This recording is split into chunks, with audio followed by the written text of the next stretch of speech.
భూస్థితిలో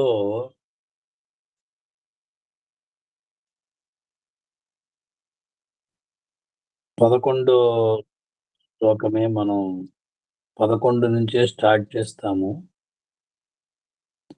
ఎందుకంటే అది ఒక్క సంత అయినట్టే గుర్తు నాకు.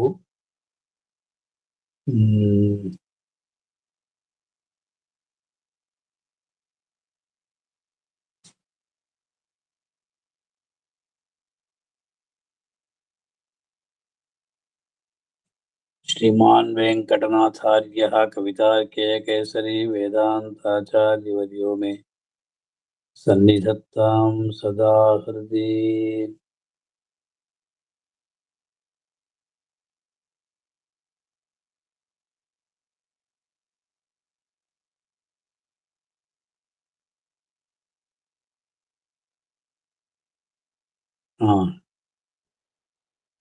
भूमा मुकुंदन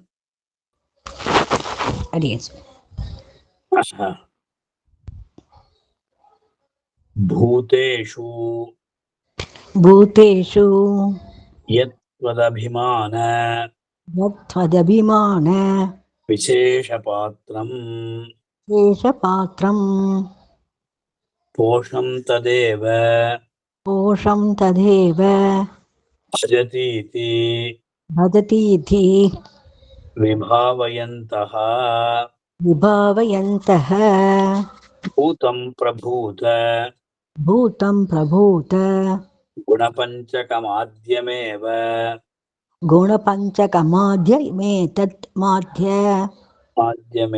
இருக்குங்க ஏதத்தும் இருக்கு பாட்டபேதம் प्रायो निदर्शनतया प्रतिपादयन्ति देवकी गारु कांतस्तवैष देवकी गारु कांतस्तवैष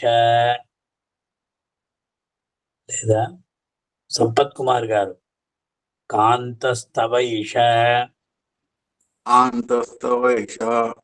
కరుణాజలధిః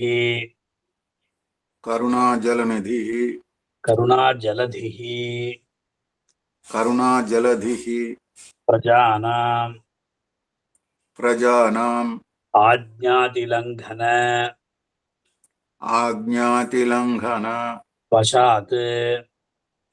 వశాత్ ఉపజాతరోషః అన్నాయ విశ్వజననీ క్షమయా భవత్యా సర్వావగాహన సహాం ఉపయాద్యవస్థాం స్వామి అడియన్ స్వామి దేవకి గారు చెప్పండి. ఆశ్వాసనాయ జగతాం పురుషే పరస్మిన్ ఆపన్నరక్షణ దశాం అభినేతు కామే అంతర్హితేతర గుణాత్ అబలా స్వభావాత్ ఔదన్వతే పయసి మజ్జనం అభ్యనైషీః. శ్రీనివాస్ గారు పూర్వం వరాహవపుషా పురుషోత్తమేన ప్రీతేన భోగిసదనే సముదీక్షితాయాః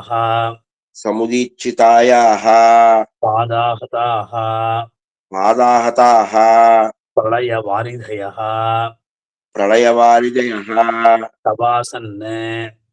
తవాసన్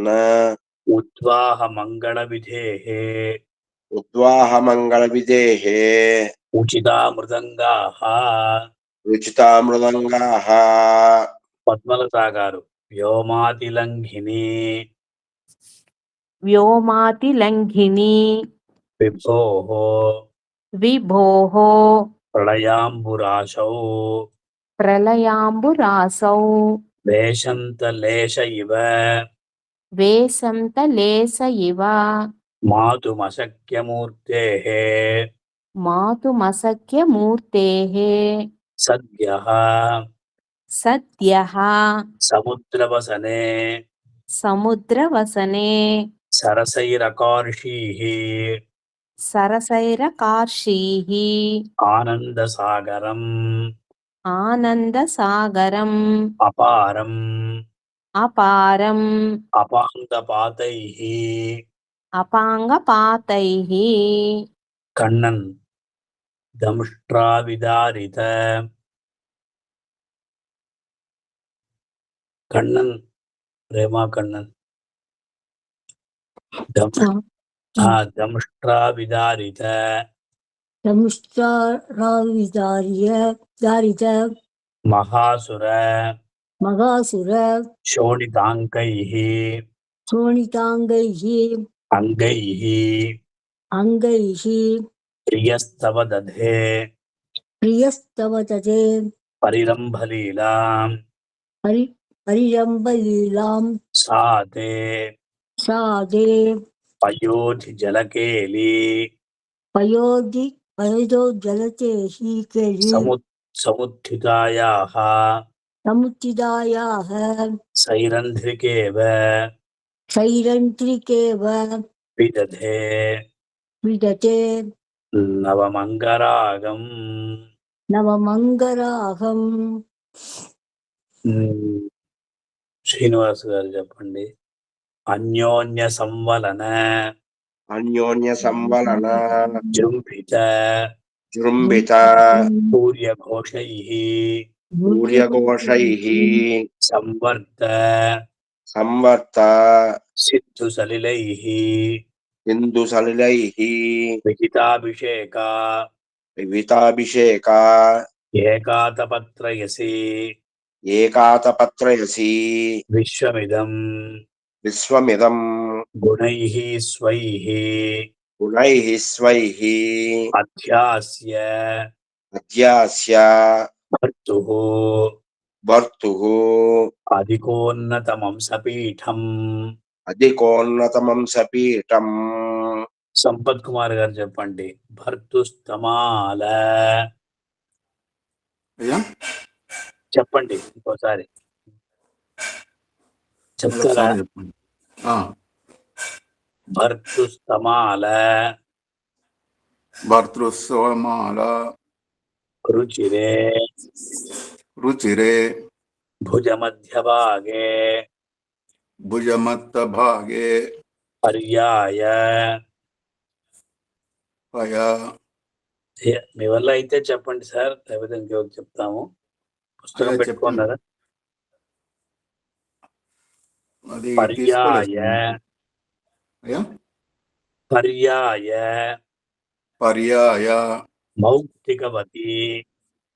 మౌక్తికవతి పృషతైః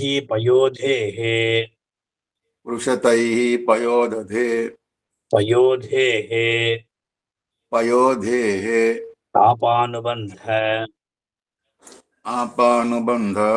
శమని జగతాం త్రయాణాం ఆరాపథే స్ఫురసి తారకితా నిషేవ. విజయలక్ష్మి గారు. ఆసక్త వాసవ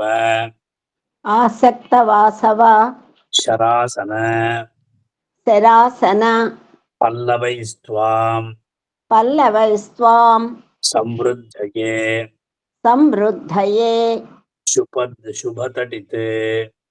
శుభతటితే గుణజాలరమ్యైః దేవేశ దివ్యమహిషీం ధృతసింధుతోయైః जीमूतरत्नकलशैः जीमूतरत्नकलशैः अभिषिञ्चति द्यौः. अभिषिञ्चति द्यौः మురళీకృష్ణ గారు ఆవిర్మదైః आविर्मदैः అమరదంతిభిః अमरदन्तिभिः పుహ్యమానాం गुह्यमानां రత్నాకరేణ रत्नाकरेण రుచిరాం रुचिरां రసనాగుణేన रसनागुणेन మాతః मातः త్రిలోకజననీం त्रिलोकजननीं వనమాలినీం త్వాం वनमालिनीं त्वां మాయావరాహమహిషీం मायावराहमहिषीं అవయంతి సంతః. वयन्ति सन्तः పద్మలత గారు చెప్పండి. నిష్కంటక ప్రశమయోగ నిష్కటంక ప్రసమయోగ నిషేవణీయాం నిషేవణీయాం ఛాయా విశేష ఛాయా విశేష పరిభూత పరిభూత సమస్తతాపాం సమస్త తాపాం స్వర్గాపవర్గ స్వర్గాపవర్గ సరణిం సరణిం భవతీముషంతి భవతీముసంతి స్వచ్ఛందసూకర స్వచ్ఛందసూకర వధూమవధూత పంకాం. వధూమవధూత పంకాం. రెండు సార్లు చెప్పేశారా? ఎప్పుడు చెప్పాలి? సరే చెప్పండి. మురళీకృష్ణ గారు గండోజ్వలాం గండోజ్వల గహన కుంతల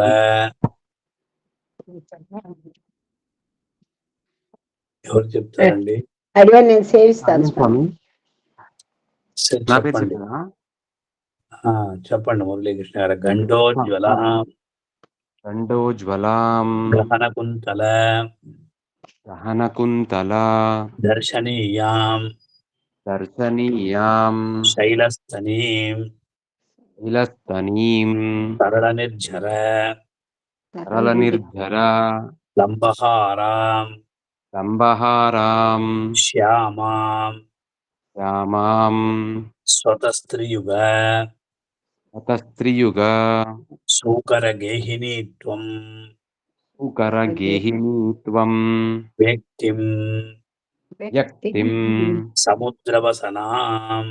समुद्रवसना ఓహో ఉభయీం బిభర్షి. उभयीं बिभर्षि 22 వరకే మనం చెప్పాలి. వాస్తవంగా 11 చెప్తున్నాము. ఒక్కసారి చదివేస్తాను ఫస్ట్ నుంచి. శ్రీమాన్ వెంకటనాథార్య కవితార్కే కేసరి వేదాంతాచార్యవర్యో మే సన్నిధత్తాం సదాకృతి. మనం 12 నుంచి చదువుతాం. భూతేషు యత్వదభిమాన విశేషపాత్రం కోశం తదేవ భజతీతి విభావయంతః భూతం ప్రభూత గుణపంచకమాద్యమేవ ప్రాయో నిదర్శనతయా ప్రతిపాదయంతి. కాంతస్తవైష కరుణాజలధి ప్రజానాం ఆజ్ఞాతిలంఘనవశాదుపజాతరోషః అహ్నాయ విశ్వజనని క్షమయా భవత్యా సర్వావగాహన సహా ఉపయాత్యవస్థాం. ఆశ్వాసనాయ జగతాం పురుషే పరస్మిన్ ఆపన్న రక్షణ దశామభినేతు కామే అంతర్హితేతర గుణాదపలా స్వభావాత్ ఔదన్వతే పయసి మజ్జనమభ్యనీహైః. పూర్వం వరాహ వపుషా పురుషోత్తమేన ప్రీతేన భోగి సదనే సముదీక్షితాయాః పాదాహతాః ప్రళయ వారిదయస్తవాసన్ ఉద్వాహ మంగళ విధే రుచితా మృదంగాః. వ్యోమాతిలంఘిని విభోః ప్రళయాంబురాశౌ వేషంతలే శైవమాతుమశక్యమూర్తేః సత్యः సముద్రవసనే సరసైరాకార్షీः ఆనందసాగరమపారమపాంగపాతైः దంష్ట్రా విదారితమహాసురశోణితాంకైः అంగైः ప్రియస్తపదధే పరిరంభలీలాం సాతే పయోధిజలకేళి సముత్థితాయాः శైరంధ్రికేవ విదధే నవమంగరాగం అన్యోన్య సంవరణ జృంభితతుల్యఘోషైः సంవర్త సింధు సరళైర్విహితాభిషేక ఏకాతపత్రైస్ విశ్వమిదం గుణైः స్వైः అధ్యాస్య భర్తురధికోన్నతమంసపీఠం భర్తుస్తమారుచిరే భుజమధ్యవాగే పర్యాయమౌక్తికపతి పృషతి పయోధేః తాపానుబంధ శమనీ జగతాం త్రయాణాం తారాపథే స్ఫురసి తారకితారిషేవ ఆసక్తవాసవశరాసన పల్లవైస్త్వాం సమృద్ధయే శుభదటిర్గుణజాలరమ్యైః దేవేశ దివ్యమహిషీం ధృతసిద్ధుతోయైః క్షీమూతరత్నకలశైరభిషించతి ఆవిర్మదైః యామరదంతి విరుహ్యమానాం రత్నాకరేణ రసనాగుణేన మాతస్త్రిలోకజననీం వనమాలినీం త్వాం మాయావరాహమహిషీ భవయంతి సంతః నిష్కంటక ప్రసవయోగ నిషేవణీయాం ఛాయావిశేష పరిభూత సమస్తతాపాం స్వర్గాపవర్గ సరణిం భవతీ ముచంతి స్వచ్ఛందసూకరవధూతవంకాం కవితార్కే సింహాయ కళ్యాణగుణసారిణే శ్రీమతే వెంకటేశాయ వేదాంత గురవే నమః. రోజు అర్థం చెప్పటం లేదు, ఇంతటితో చాలు. ఒక ముఖ్యమైన పనికి వెళ్ళాలి. అది మళ్ళీ చూస్తామండి.